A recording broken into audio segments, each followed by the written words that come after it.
Salam Horas menjua-jua, jua-jua, Yahobu. Salam keselamatan.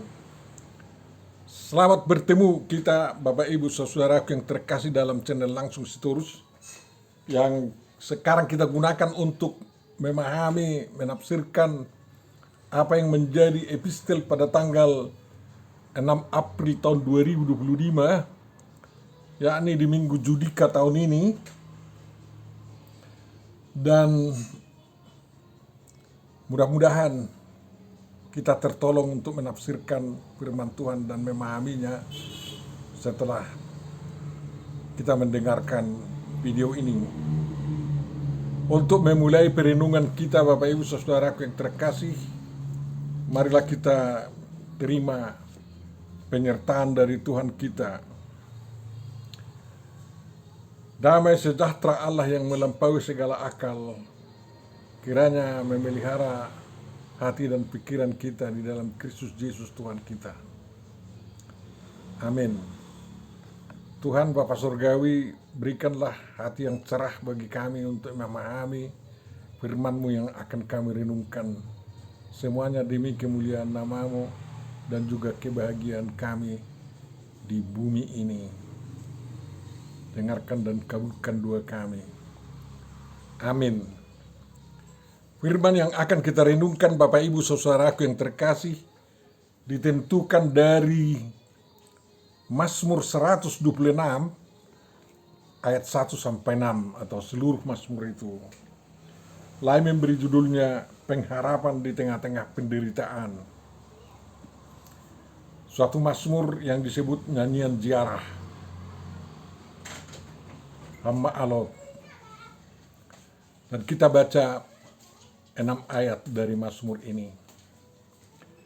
Ketika Tuhan memulihkan keadaan Sion, keadaan kita seperti orang-orang yang bermimpi. Pada waktu itu mulut kita penuh dengan tertawa dan lidah kita dengan sorak-sorai. Pada waktu itu berkatalah orang di antara bangsa-bangsa, Tuhan telah melakukan perkara besar kepada orang-orang ini. Tuhan telah melakukan perkara besar kepada kita, maka kita bersukacita. Pulihkanlah keadaan kami, ya Tuhan Jehovah, seperti memulihkan batang air kering di tanah Negeb. Orang-orang yang menabur dengan mencucurkan air mata akan menuai dengan bersorak-sorai. Orang yang berjalan maju dengan menangis sambil menabur benih pasti pulang dengan sorak-sorai sambil membawa berkas-berkasnya. Demikian firman yang akan kita renungkan Bapak Ibu Saudaraku yang terkasih.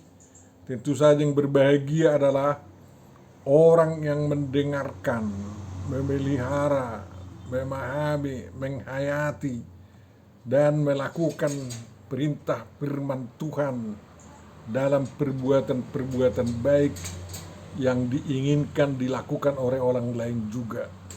Amin. Mari kita periksa dulu sebentar sebelum kita memasuki pemahaman kita dan merenungkannya. Kita periksa dulu penterjemahan kita. Kata memulihkan di sini diterjemahkan dari bahasa Ibrani sub, yang sebenarnya berarti kembali, ya, kepada keadaan semula atau pulang kampung, bisa lah itu, atau dibawa kembali, ya. Dan satu lagi artinya adalah memperbaiki, memulihkan, kembali kepada keadaan semula. Sebenarnya terjemahan Batak lebih tepat diterjemahkan di sini daripada terjemahan Indonesia ini. Karena di sana dikatakan, ya, Tata Hamajo, kita dengar, dinamulak tinogihon ni Jahowa akan terbuang sion dosun halak namer ni video hita. Kata sub juga digunakan di ayat 4. Saitogihom mamulak ali Jahowa akan terbuang siak kami son akasunge di tano tukadang sina. Jadi sebenarnya ayat 1 dan ayat 4 itu kita gunakanlah dua arti daripada sub bahasa Ibrani itu, ya. Ketika Tuhan membawa kembali para orang buangan ke Sion, keadaan kita seperti orang-orang yang bermimpi. Dan pada ayat 4, ya, dikatakan pulihkanlah, berbuatlah keadaan kami mantan orang-orang buangan ini, ya Tuhan, seperti bagaimana batang air kering di tanah Negeb dipulihkan kembali. Jadi tentu saja Mazmur ini baru ada setelah orang-orang Israel kembali dari pembuangan, ya, pada tahun 535, setelah 70 tahun mereka terbuang di Babel. Ya, ini siapa itu, ya? Rombongan Raja Jekonya Joyakim itu pada tahun 597 digiring, dibawa ke Babel oleh Nebukadnezar dan tentaranya. Itu puluhan ribu orang, dan keturunannya dalam 70 tahun itulah yang masih hiduplah di Babel, yang kembali lagi ke Sion, ke Yerusalem, ke Yehuda, dan semuanya itu bukan atas kekuatan orang Israel, orang Yehuda, tetapi benar-benar sebagai hadiah pemberian Tuhan bagi mereka. Apa yang dinubuatkan oleh Yeremia, kalian 70 tahun di sana dan bangunlah kota di mana kalian berada, karena kesejahteraan kota itu adalah kesejahteraanmu juga. Itu dilakukan oleh bangsa Israel, ya. Dan sewaktu pergantian pemerintahan dari kerajaan Babel menjadi kerajaan Persia, Raja Kores mengeluarkan dekret agar orang-orang yang dibuang dari kampung halaman ke Babel itu bisa kembali ke tanah air mereka semula. Itulah yang dikatakan ketika Tuhan membawa kembali, dalam Lai dikatakan memulihkan kembali para tawanan, ya, para orang buangan itu dikembalikan ke Sion, ya. Dan tentu saja itulah kebahagiaan yang luar biasa. Mereka ketawa, ya. Seperti mimpi lah itu. Tetapi di balik mimpi itu ada bangsa Israel yang sangat luar biasa berjasa kepada Babel, dan juga berjasa kepada pemerintahan baru, yakni Raja Kores, Raja Darius, ya. Kita tahu dari Alkitab bahwa peralihan pemerintahan itu oleh karena nasihat Daniel tidak terjadi pertumpahan darah, ya. Dan politik taktis daripada Raja Kores agar para orang buangan dari bangsa-bangsa yang ditawan dan dibawa ke Babel itu tidak memberontak, mereka diberi izin kembali ke kampung halamannya. Berbanding terbalik dengan politik daripada Nebukadnezar, bukan? Mengapa Nebukadnezar membuang bangsa-bangsa ke Babel? Agar mereka tidak membangun pemberontakan di kampung halamannya. Dan orang-orang itu bisa digunakan membangun Babel juga. Tapi Kores demi keamanan dan perluasan negaranya, demi cinta kepada kerajaan Persia waktu itu, orang-orang buangan dari segala bangsa itu dikembalikan ke kampung halamannya. Tetapi secara khusus bagi bangsa Israel ada keistimewaan ya. Bukan hanya mereka dikembalikan begitu saja pulanglah, enggak kayak gitu. Justru Raja Kores kemudian Raja Darius menopang mereka dalam perjalanan pulang. Kemudian sewaktu tiba di Yerusalem, di tanah Yehuda, dan juga dibantu untuk membangun Bait Suci, dibantu juga untuk membangun tembok Yerusalem. Itu luar biasa itu. Dan bangsa Israel menyambut itu dengan sangat luar biasa kan.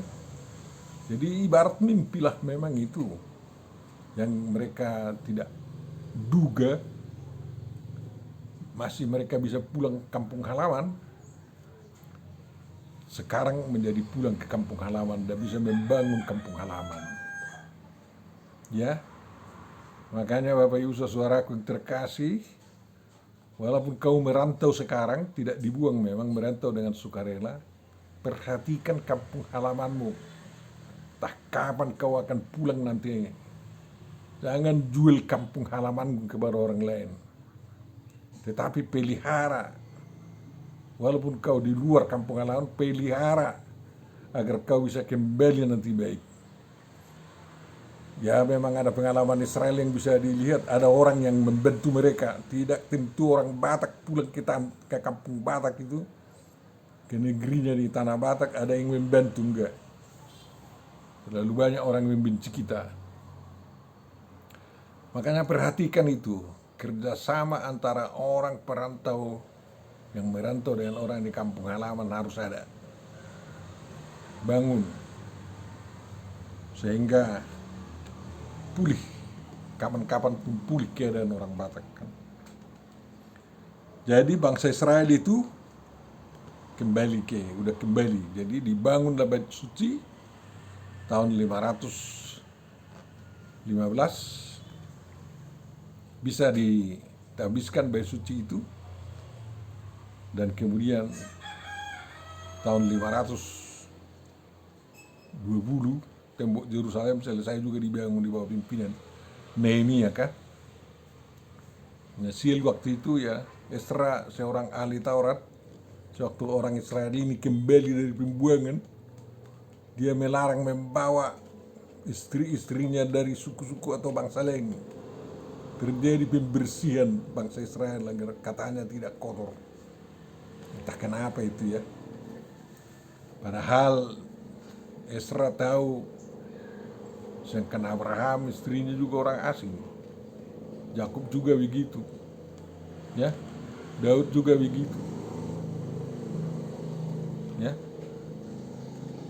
banyak yang dari keluarga istri dari orang asing.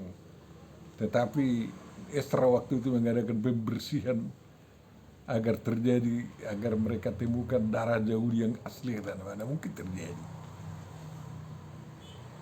Itu diberitakan menunjukkan keburukan lah itu.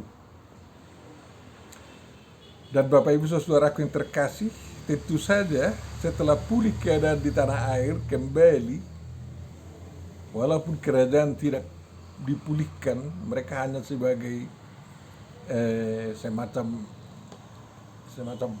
kabupaten di dalam kerajaan Persia, dan hidup mereka masih ditopang oleh anggaran negara dari pusat, dari ibu kota Persia. Mereka rindu juga agar semakin dipulihkan keadaan mereka. Ya, makanya dalam Mazmur ini mereka diajak memohon, pulihkanlah ya Tuhan keadaan kami mantan orang-orang buangan ini. Ya, mantan orang-orang buangan ini. Itu katanya kan. Jadi sebatinu katanya. Apa yang lagi yang mau dipulihkan rupanya?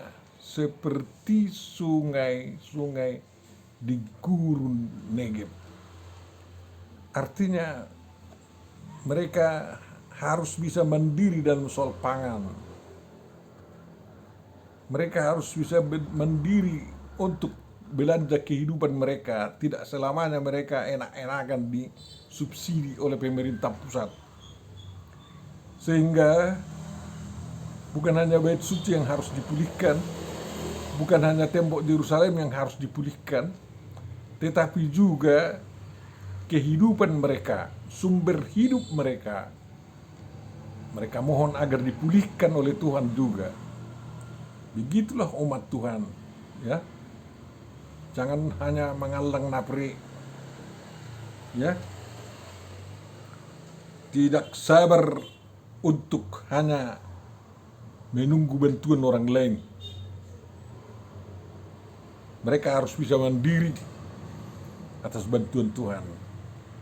Jadi kalau mereka berdoa agar keadaan para mantan buangan ini di Yehuda, di Yerusalem dipulihkan oleh Tuhan, mereka harus bekerja keras.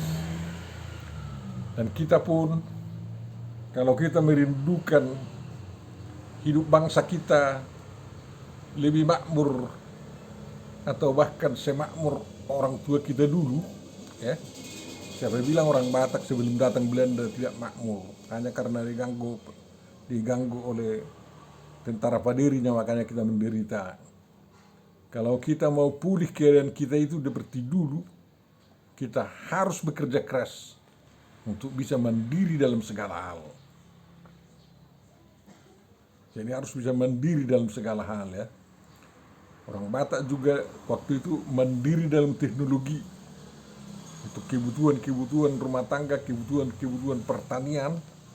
Ya, bedanya dengan sekarang adalah itu semua tradisional yang dulu itu, sekarang harus modern.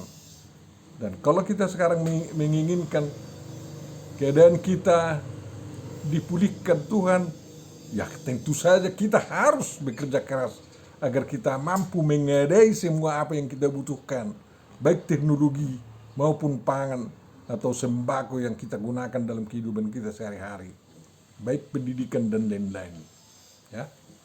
Dan tentu saja Tuhan mau memberikan dan membantu kita dalam mencapai itu, seperti Tuhan membantu orang Israel membuat pertanian di gurun Negeb. Kita tahu sewaktu orang Israel kembali dari dunia ini ke tanah air mereka, ya, pertanian yang pertama dibangun oleh 4 keluarga orang Yahudi adalah di gurun Negeb, karena mereka mengingat ini apa yang didoakan di sini, ya. Lalu dari situ berkembang menjadi suatu negara yang super power dalam segala hal sekarang, walaupun mereka seperti cacing, kata Yakub itu seperti cacing, kata, tapi dia ternyata super power karena menyadari bahwa Tuhan menolong mereka, ya. Jadi memang pengakuan dunia benar itu sampai sekarang berlaku itu. Pada waktu itu mulut kita penuh dengan tertawa dan kita dengan sorak-sorai, dan keadaan kita yang penuh kegembiraan itu harus berkelanjutan, ya, harus berkelanjutan, tidak boleh putus setelah selesai orang Persia, kan kayak gitu. Jadi sampai dunia mengaku, dari sejak dulu pun sudah dunia ini, bangsa-bangsa di dunia mengaku bahwa Tuhan telah melakukan perkara besar kepada orang-orang Israel. Dan kita pun mengaku bahwa sejak dulu pun Ya, Tuhan telah melakukan perkara-perkara besar kepada orang Batak, kepada orang Indonesia. Ya, itu jelas itu. Kalau kita lihat semua ya, dan kita harus akui seperti bangsa-bangsa mengakui bahwa memang bangsa Indonesia bangsa yang diberkati, bangsa Batak pun bangsa yang diberkati oleh Tuhan. Ya, luar biasa itu. Walaupun masih peta kemiskinan itu orang Batak itu, ya, tapi anak-anaknya sesuai dengan semangatnya anak kokido hamurao dieu, ya, menjadi orang-orang terdidik. Nah, mudah-mudahan tidak terjadi degradasi, ya, menjadi ada orang yang tidak mau sekolah. Sepanjang sampai zaman ini memang sampai sekarang semangat orang Batak ya harus menyekolahkan anaknya setinggi-tingginya, semampu-mampunya. Bukan hanya dengan orang tua, dengan keadaan orang tua, tetapi karena setiap anak itu harus gigih untuk mencari ilmu, mendapatkannya dan juga menggunakannya dalam kehidupan ini. Ya, tanpa menjual kepercayaannya, tanpa menjadi murtad dari agamanya. Bapak Ibu saudaraku yang terkasih, perkara-perkara besar itu harus kita hitung satu persatu yang terjadi di negeri kita, di tengah-tengah bangsa kita, di tengah-tengah bangsa orang Batak. Dan harus kita perhatikan juga mana yang belum tercapai, mana yang belum pulih betul, sehingga dua kita jangan hanya sekali, ya, pulihkanlah kami bangsa Indonesia ini dari keadaan ya terjajah menjadi orang merdeka, dari keadaan miskin menjadi orang-orang kaya. Pulihkan keadaan bangsa ekonomi kami dari keadaan runtuh menjadi betul-betul makmur, kan kayak gitu. Jadi, dan kalau kita berdoa begitu, ya tentu saja kita harus bekerja juga, jangan korupsi, jangan menipu, jujur semua, saling tolong menolonglah semua, sampai cita-cita bersama itu dapat diraih dan betul-betul dapat dinikmati bersama. Ya, apa yang dinikmati bersama ya? Tuhan tidak seperti gurun. Tuhan menaruh kita menjadi bangsa yang tidak seperti di gurun pasir sana. Bukan seperti di Sahara, di gurun Gobi atau di gurun Negev. Justru Tuhan mengatur semua iklim, musim hujan, musim kemarau, ya, agar kita bisa hidup sejahtera. Hanya sayang sekali, ya kita sangat malas. Kalau perlu makan, dilemparkan aja batang apa itu, batang ubi kayu itu tumbuh itu dan nanti berbuah sendiri. Jangan begitu. Harus betul-betul kita olah semuanya, ya. Jadi sedangkan gurun Negev sekarang sudah menjadi daerah subur, apalagi negeri kita ini yang cukup hujan, cukup sinar matahari, cukup udara bersih, cukup semuanya. Hanya barang tambang mungkin yang kurang dari di Toba, ya.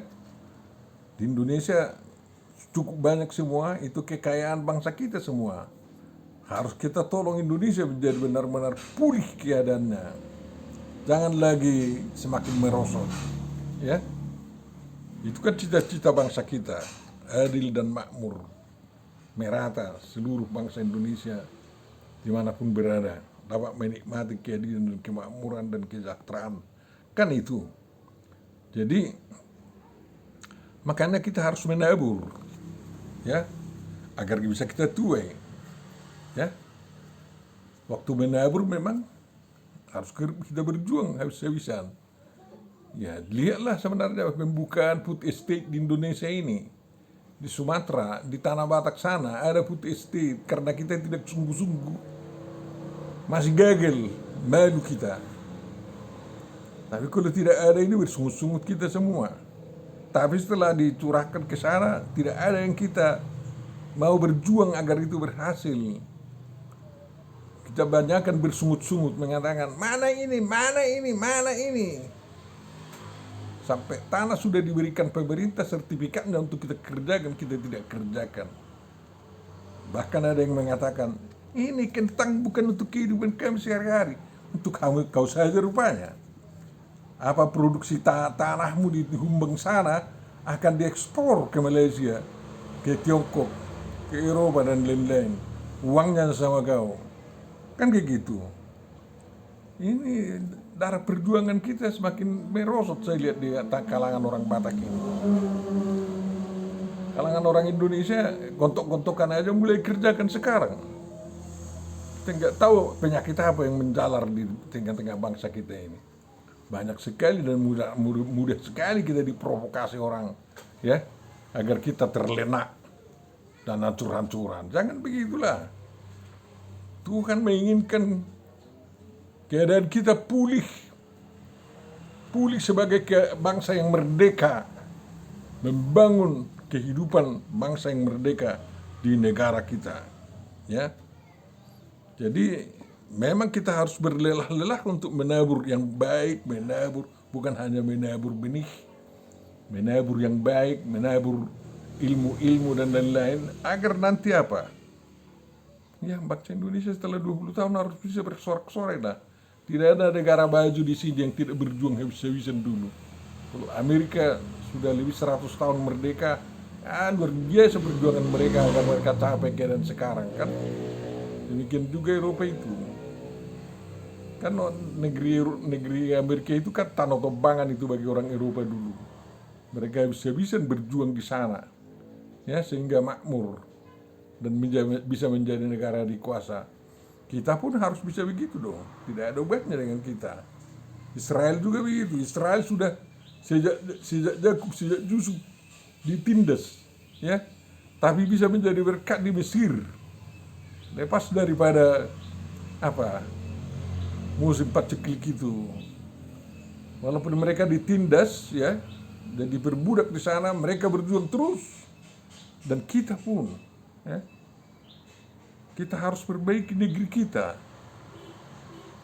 Jangan ada yang gontok-gontokan. Kalau ada perbatasan tanah yang tidak beres, jangan berkelahi. Bereskan dengan bagus. Penuh damai sejahtera dan cinta kasih. Sehingga anak-anak kita, generasi berikut, dapat mengatakan, kakek moyang kami sungguh indah, saling mengasihi dalam mengatur negeri kami. Sehingga ada tanah warisan sama kami sekarang ini. Harus dikatakan anak-anak generasi berikut kita lagi gitu nanti. Jadi kalau kita sekarang bisa datang air mata dalam mengurus sertifikat tanah kita, jangan untuk dijual, untuk dapat diwariskan nanti. Nanti kita akan bersorak-sorai, ya, untuk memetik hasilnya yang luar biasa, baik untuk keturunan-keturunan kita, ya. Jadi harus kita perhatikan semua. Kalau masih ada tanah yang belum bersertifikat, waktunya sekarang harus dilakukan. Jangan kasih main suguk, nggak tahu saya itu. Lapor aja, ini harta saya, nanti pemerintah akan membereskannya. Kalau tidak, kita laporkan yang tidak mau itu, agar ditindak, kan kayak gitu. Jadi sekarang ini memang bagus waktu Jokowi ada prona, sekarang agak macet. Kita tidak tahu alasan mereka itu, ya. Harus rakyat marah, janganlah. Bapak Ibu saudara yang terkasih, kita harus berjalan maju, walaupun itu dengan menangis atau dengan gembira bersuka cita, kita harus maju. Tapi tujuan kita nanti di ending perjuangan kita ini, berkas-berkas kita bawa, ya. Bukan berkas-berkas kertas melamar kerja, bukan.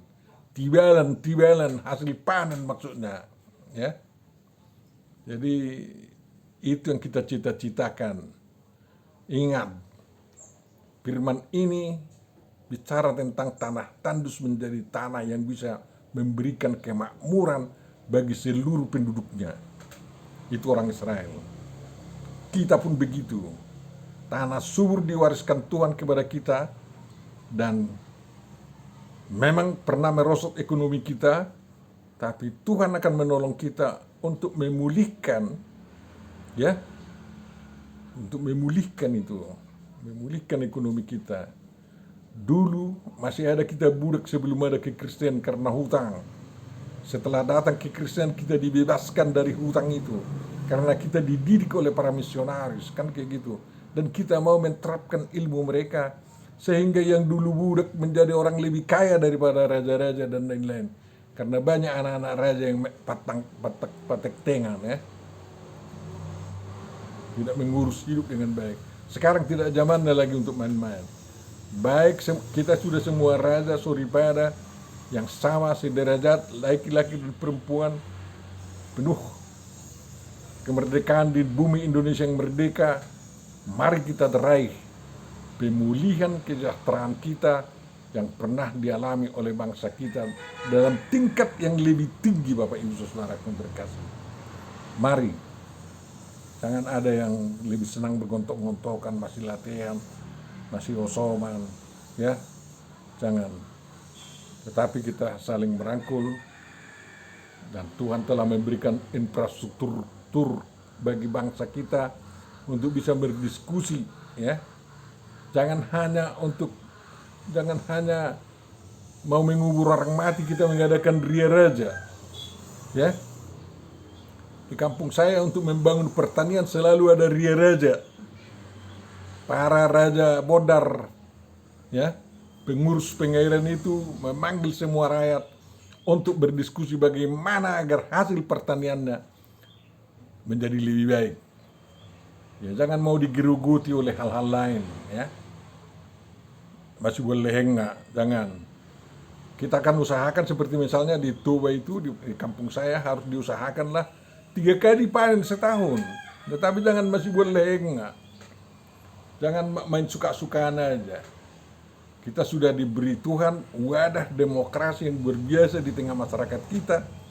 Itu lebih indah daripada demokrasi Pancasila, yakni ria raja, ria hutan dan lain-lain. Tuhan memberkati kita, ya. Mari kita serukan kepada Tuhan. Tuhan, ya, seperti dalam nyanyian kur itu, ya, dinamulak na terbuang, ya. Dengarlah di YouTube, PAHKI dari Bandung, saya dengar menyanyikannya, sungguh sangat baik. Jadi dinamulak na terbuang. Itu kita dibuang oleh karena dosa. Dan kalau kita pulih kembali kepada Tuhan, dosa kita diampuni, dan betul-betul kita menjadi orang-orang yang diperbaharui untuk menikmati kehidupan ini. Bangsa Israel jadi pulih, bisa kembali dari pembuangan, karena memang dosanya diampuni oleh Tuhan. Kita juga menjadi pulih karena dosa kita telah diampuni oleh Tuhan di dalam Yesus Kristus. Dan sekarang hidup kita yang dianugerahkan itu harus kita bangun, harus kita pergunakan untuk yang terbaik di dunia ini. Bukan hanya di keluarga kita, bukan hanya untuk diri kita, tetapi juga untuk bangsa dan negara kita yang sangat luar biasa ini. Amin. Terima kasih Tuhan atas renungan yang sampai kepada kami. Mudah-mudahan kami dapat memahami firman-Mu itu dan mendorong kami untuk hidup lebih baik lagi. Dalam Yesus Kristus dengarkan dan kabulkan doa kami. Amin.